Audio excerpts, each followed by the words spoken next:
Big up to Ubuntu Dunya TV. Keep up the big works. Keep the promotions going. Okay. And due to time, I'm going to jump in to announce the second keynote speaker for this evening, which is Esther-Stanford Xosei. Esther-Stanford Xosei is a reparations specialist, legal advisor, international advocate, political advisor, scholar, activist, media spokesperson, environmentalist, historian, educator, trainer, keynote speaker, and mentor, and perhaps many more things, as you can imagine. On a personal, political, and professional level, repairing the historical and ongoing damage to African people and Mother Earth motivates Esther-Stanford Xosei to do her work. She will explain more about the concept of reparations, why is it important, and why does it entail. A warm and big applause for Esther. The floor is yours.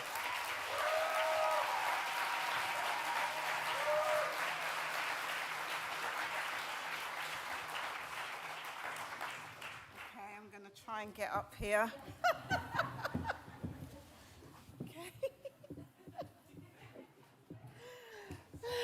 All right, let me take my glasses off. Wow. Okay, do I just speak into the... Oh, is that better? Okay. It's such an honor and privilege to be here to join you today. Normally I'd be in London commemorating this day as part of the Extinction Rebellion Internationalist Solidarity Network that I co-founded with colleagues in Extinction Rebellion, but I really couldn't turn down the invitation to come and be with you because we live in very perilous times when our coming together is required more than ever if we are to win. If we are to win this intergenerational, hundreds years long rebellion that our people have been waging to defend life, to defend our Mother Earth, and to restore balance to the world. So I'm going to share a little bit about reparations because reparations has been very central today, and there are so many connections with our work that we do. For myself, I define myself as a reparationist, which is a reparations scholar, activist, and campaigner, a decolonial reparationist, because reparations is, if you notice, everybody's talking about reparations now. And you get revolutionary tendencies and you get reformist tendencies. And what we're seeing with the success of our people's struggles is also the NGOization of reparations, which actually is about stripping it of its essence, its revolutionary potential in the true sense of the meaning of revolution, to make a turn. 360-degree turn, because we're heading to extinction. So we have to turn, we have to return to our ways. The ways that have been demonized for centuries as a result of our colonization and continued imperialism.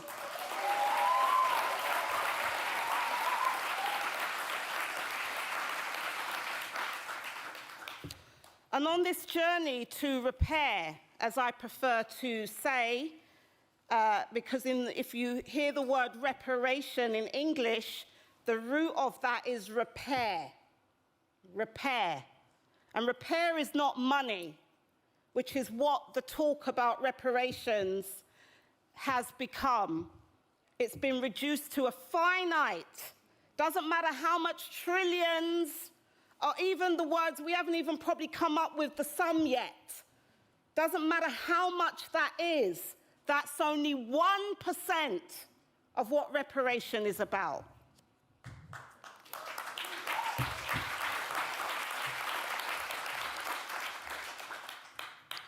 And I have to say, in my own journey as a reparationist, speaking at many gatherings like this, traveling around the world, engaging with different communities, listening to them, and also helping to encourage people to go back to their own source and their own center. Yeah, because that is where we will find that long trajectory of what reparations really means. So in my own path, I have learned a lot from all Indigenous people. Yeah, and it's important that we learn from each other's struggles. So essentially then, because reparations has been so, the word that we would use in English is bastardized. I don't know what the equivalent would be in Dutch or any other language, but there is a need to repair even our notion of what we think reparations are. We have to repair the knowledges that we are promoting and the solutions that we are seeking on reparations, largely. And there's an Indigenous American scholar called Professor Abya Yala, and she talks about the need to repair reparations. And she points out that for Indigenous peoples of Abya Yala, the framework for understanding the role of reparations for such people must be intercultural. It must also be intergenerational. It must also account for the different historical experiences of Indigenous people and nations with Europeans that colonized us, them, colonized our lands, and it must also address and inculcate Indigenous epistemologies, our knowledges. And I feel so thankful to be in a gathering with such distinguished people like our Chief Dada that we've just heard from. And so many, in truth, today who have been recentering and refocusing that conversation on repair. That repair that needs to happen first and foremost with our mother, our Earth Mother.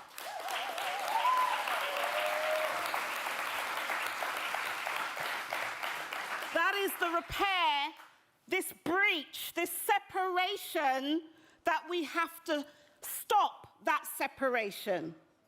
Yeah? And if we don't do that, as I said, we'll be heading for extinction. And this isn't because a movement in 2018 in England started called Extinction Rebellion. This is something our people have been talking about for centuries, have been warning us, warning the world about what happens when we allow that Wetiko spirit, yeah, that cannibalizing spirit that has to eat up everything and devour everything and make everything in nature a commodity to be bought and sold. And everybody who stands in the way of that commodification then becomes a threat and their lives imperiled.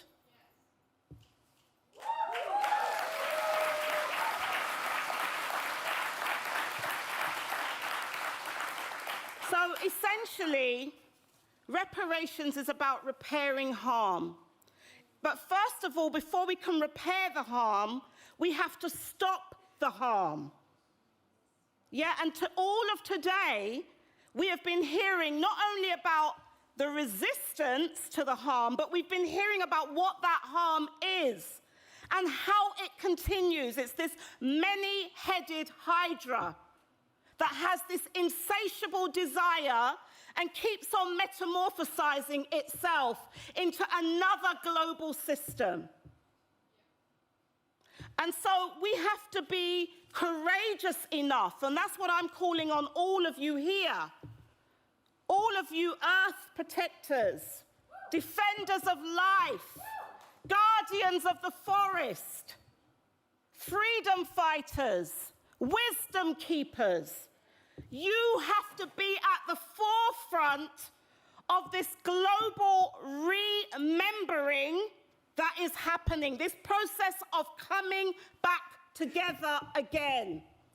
And the peoples of the world who know that language and who live that reality, actually unifying our own power base. Because reparations are not something that someone gives you. Reparations is something that we must do. We must be that change that we desire to see and be in the world. And it's through that process that we then are able to catalyze other peoples of conscience around the world who are looking to us, looking to you as Indigenous people to show the way again. So rather than us now resign ourselves to a world that is not of our creation, we have to go back to that path that all our people were on prior to colonization. That path of returning to our source and of actually instituting values and principles by which we should be governing ourselves. So reparations are necessary because colonization continues. Settler colonialism continues. Land dispossession continues. Genocide continues. Ecocide continues. That is why reparations are necessary. And reparations are becoming that clarion call of the majority of humanity. We, the global majority, not the global minority, that is causing this harm.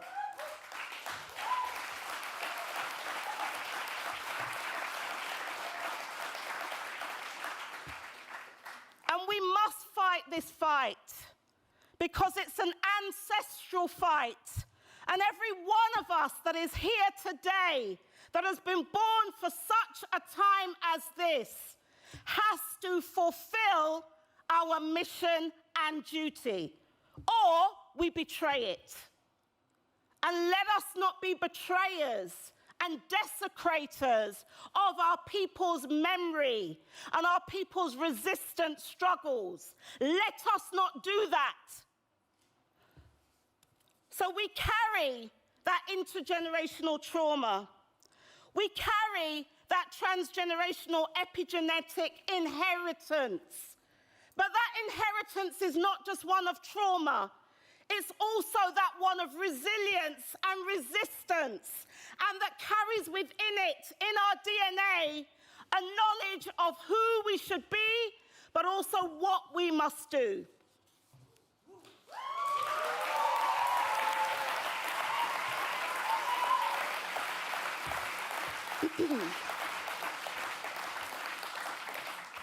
Now, all that we have spoken about today through the 1492 People's Tribunal and beyond, all these criminals that we can hold to account, but we cannot do that if we are not actually free to live our people's truth. And so really the call to repair is a call to action.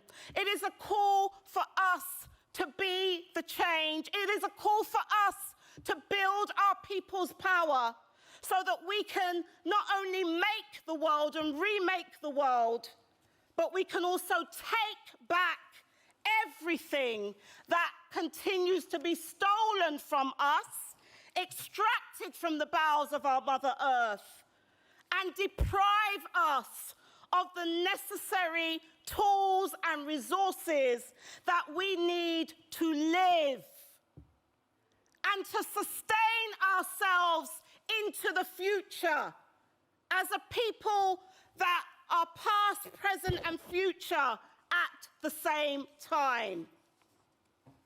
Now, we must recall that in the 1948 Genocide Convention, the term genocide, as we know, coined by Dr. Raphael Lemkin, he was very interested in how you destroy people, how you destroy groups. And that's why he came up with genocide. But most people have a very restricted notion of what genocide is. Raphael Lemkin, in his axis of rule in terms of Europe, what he wrote, he said that genocide has two phases.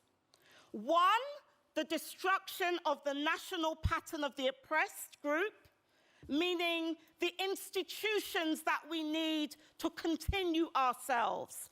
Our institutions are economies, our healthcare institutions, our governance institutions, our family institutions, how we sustain ourselves into the future. Now, the other aspect of genocide is the imposition of the national pattern of the oppressor. Yeah? The oppressor's way of thinking, seeing, being, and doing, and living in the world. And their value system that lives on in us, that we have to stamp out first and foremost. Because it is then that other people in the world will also wake up to their own historic mission and duty. And this includes the children of the colonizers as well. Yeah? So we have to eradicate all those alien systems and values that we have internalized in many of our home countries. And when I look at it, I think, coming from the UK, being born in the UK, not coming from there, come from Africa, but recognizing this little small island called the United Kingdom that at one point colonized 3/4 of planet Earth. And if we look at all of us in this room, I know Britain had a hand in it somewhere amongst the European family of nations, right? The elites, of course. So imagine now when we turn that system on its head, when we are courageous enough to stand up, and yes, we are losing people, but we are going to leave this earth anyway. The question is, how do we choose to live? And what do we want to be remembered for? And what do we want to be our legacy?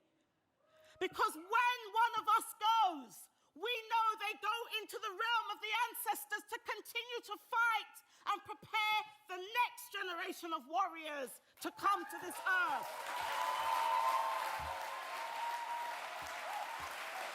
So we shouldn't fear death. Death is a part of life. We shouldn't fear it. So we should stand up, rise up, do what we need to do in order to take back the reins of power and control and that system of dominion that is imperiling not only our lives, but the lives of all our relations, human and non-human.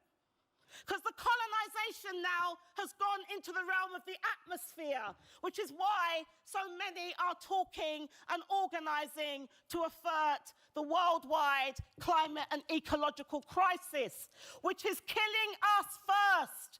The Amazon, the Congo, West Papua, all over the world, where we find our people protecting earth, protecting land, protecting life.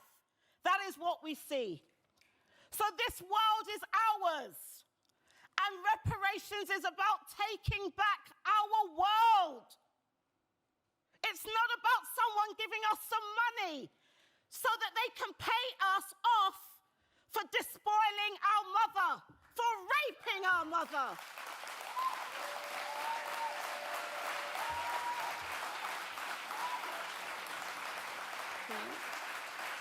So I got 2 minutes left.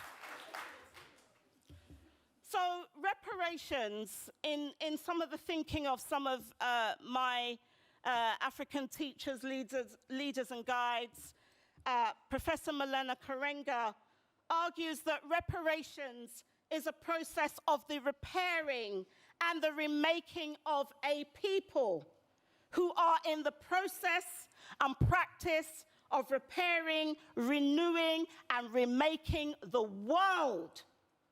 Now, that notion of remaking the world, other people have it. Hebrews call it tikkun olam. Yeah? That's what it's called, to repair the world and to leave it more beautiful and more beneficial than what we have found it. So all people need to go back into their own knowledge and wisdom traditions and restore those knowledges of how we live in harmony, not only with each other, but with the rest of nature and also our Mother Earth. And some of us have begun to conceptualize a holistic notion of repair that we refer to in English as planet repairs. In the Kemetan tongue, we call it Saruj Ta, which is to remake and restore the earth, making it more beautiful than what it was when we came onto it. That is why we are here, why we have been born, okay? And this notion of planet repairs is this nexus between reparatory justice, environmental justice, and cognitive justice. Because one of the things that colonization does is it kills our knowledge systems, the epistemicide. It doesn't just kill people. It kills our memory, our people's memory, our people's story. And remember, our story, your story, is a record of resistance and our struggle to humanize the world. That is what it is. So when we destroy a people's knowledge, their story, their memory, we leave people captive to become footnotes in the annals of the stories of their colonizers. So the message is really only we can heal and restore and repair ourselves. And that means restoring our sovereignty. But that has to be premised on Earth sovereignty. Because where we see this separation in terms of my nation, remember, we were all one. We were all one. And these differences and divisions are so that we can come to know ourselves again and know who we are as a divine people. So that's all I can say. I've been told to wrap up. Thank you. A warm applause indeed. Thank you so much.